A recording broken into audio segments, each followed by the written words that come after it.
150 million years of unbroken dominion. An empire forged in tooth and claw, written across the very bones of the earth.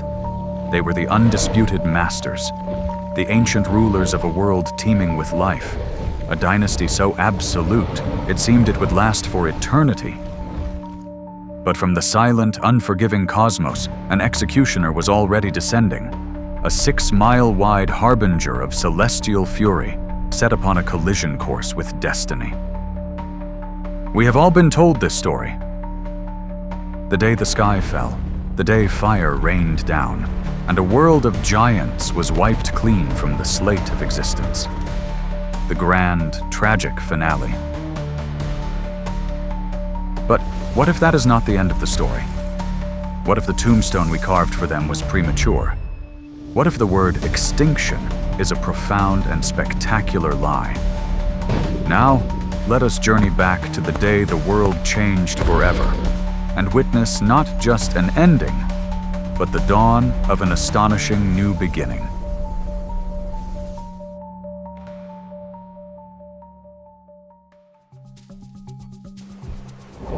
You are there, a silent observer on the coast of what will one day be the Gulf of Mexico. The new star is now a sun, a terrible, silent fireball that fills the sky. When it strikes the shallow sea, there is no sound, for sound cannot keep pace with the violence that is unleashed. A mountain, 10 kilometers wide, moving at over 45,000 miles per hour, 72,000 kilometers per hour, has hit the planet. The energy released is more than 1 billion times that of the atomic bomb at Hiroshima. In a single, searing moment, a crater 180 kilometers across and 20 kilometers deep is punched into the Earth's crust. For 1,000 kilometers in every direction, the world is sterilized. The initial flash of thermal energy is so intense that it vaporizes water, rock, and any living thing, igniting the very air. A shockwave expands at supersonic speeds, a moving wall of pressure that flattens landscapes for thousands of square miles. But the true global killer has only just been launched. Trillions of tons of pulverized rock and asteroid are blasted into space, some of it escaping Earth's gravity forever. The rest arcs up and begins to fall back down, re-entering the atmosphere all across the globe. As these tiny spherules of molten glass and rock streak through the air, they heat up like countless trillions of meteors. The sky, for hours, is no longer blue, but glows a terrifying incandescent red. You are witnessing the sky itself turn into a planetary-scale heating element. The radiant heat felt on the surface becomes unbearable. Ferns, forests, and plains, parched by the intense thermal pulse, begin to spontaneously combust. A firestorm of global proportions begins to rage, sweeping across continents, consuming the Cretaceous world in a planetary inferno. If you were on a coastline, you would see the ocean itself recoil from the point of impact, only to return with unimaginable fury. This is not a wave. It is a moving cliff of water, a mega tsunami perhaps half a mile high, that scours the continental shelves and pushes hundreds of miles inland, burying the burning world under a deluge of churning mud and debris. The planet itself screams in protest, with earthquakes of magnitude 11 shaking the continents and volcanoes on the far side of the globe, possibly being jolted into new, violent eruptions. As the fires rage and the great wave recedes, the final act of this immediate apocalypse begins. The soot from the burning forests, the dust from the pulverized crust, and the sulfur from the vaporized seabed now rise to form a thick, impenetrable shroud. The terrifying red glow of the sky fades, not to daylight, but to an absolute, suffocating blackness. The sun has vanished. The day of fire is over.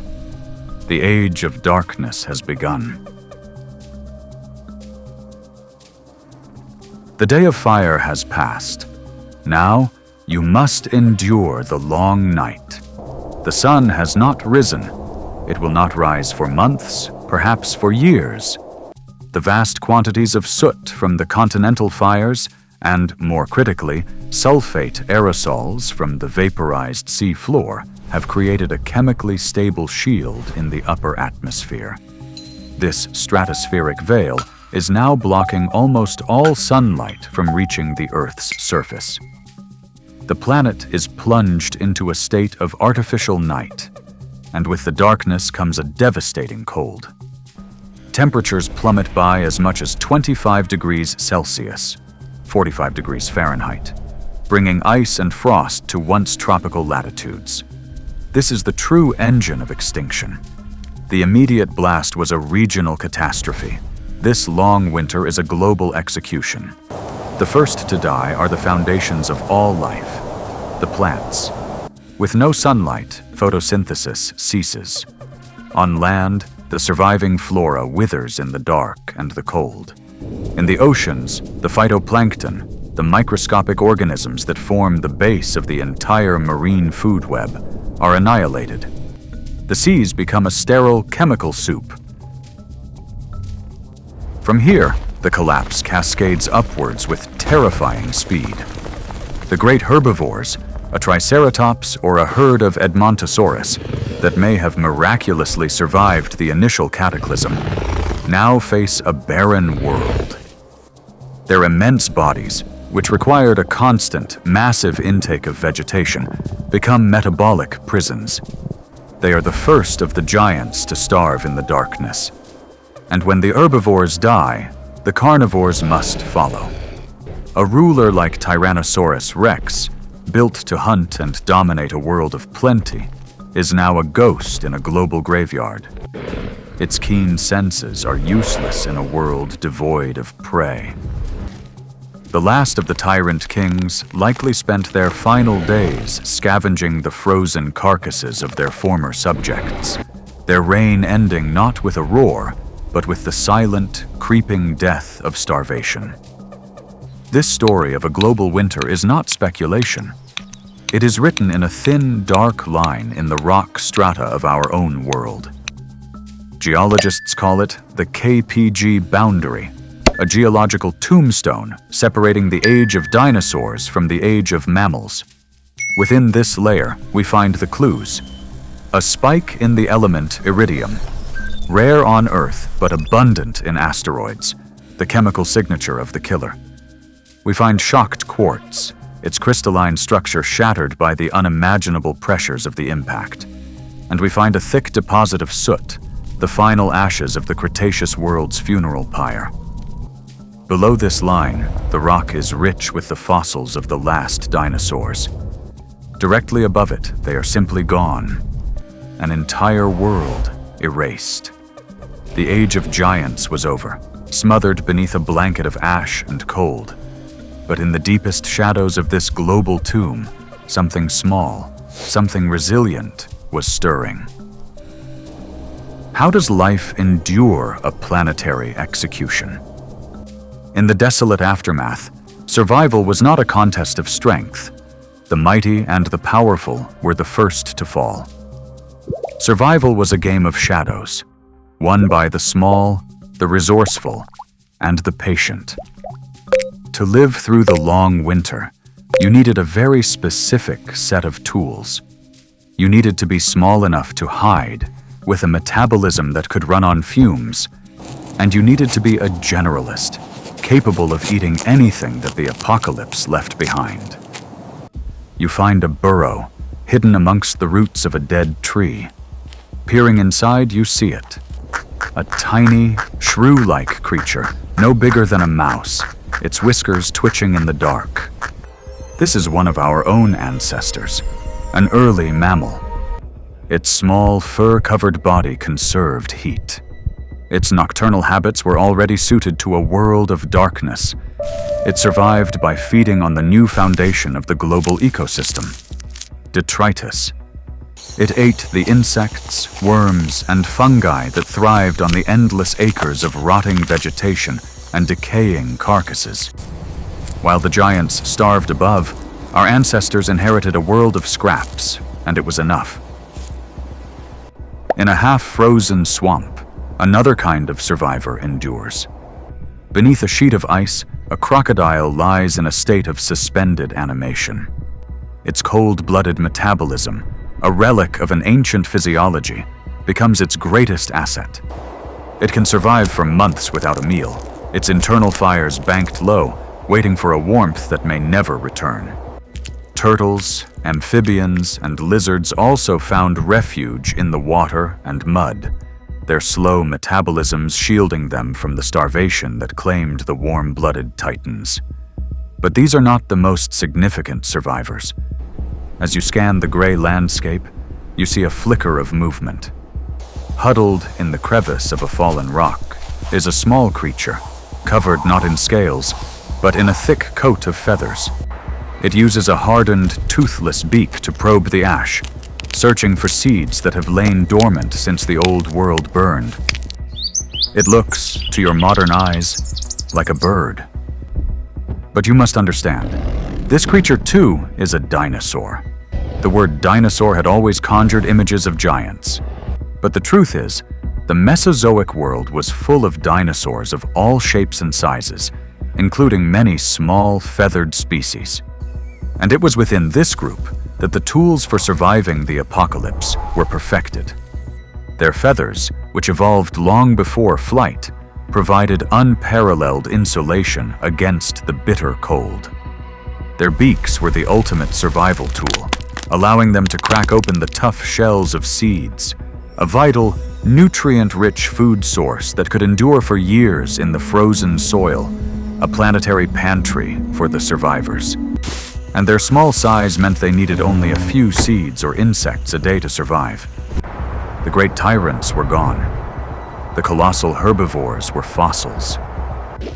But here, in the rubble of the Cretaceous, a different kind of dinosaur had endured.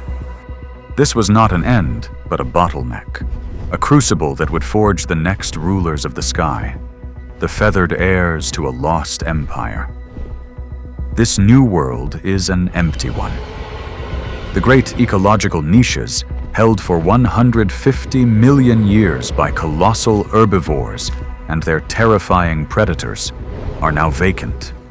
It is a planet of opportunity, a blank canvas for the survivors. And among those who endured, one group was uniquely poised to seize this inheritance. It is here that we must confront the great myth at the heart of our story. The statement that dinosaurs went extinct 66 million years ago is false. It is a simplification that misses the most spectacular survival story in our planet's history. A more accurate statement is that the non-avian dinosaurs, the great terrestrial lineages like Tyrannosaurus and Triceratops, perished. But the avian dinosaurs did not. They survived. We know them today as birds. The evidence for this incredible truth is no longer debated. It is a foundational pillar of modern biology, written in stone and in the living DNA of their descendants. You can trace this lineage back through time, to the Jurassic coast of Germany and the fossil of Archaeopteryx, a creature perfectly intermediate, with the feathered wings of a bird but the toothed jaw, clawed fingers, and long, bony tail of a small theropod dinosaur. More powerfully, you can travel to the ancient lake beds of Liaoning, China, where an entire ecosystem of feathered dinosaurs was exquisitely preserved in fine volcanic ash. Here we have found fossils of small raptors with complex vanned feathers identical to those of modern birds.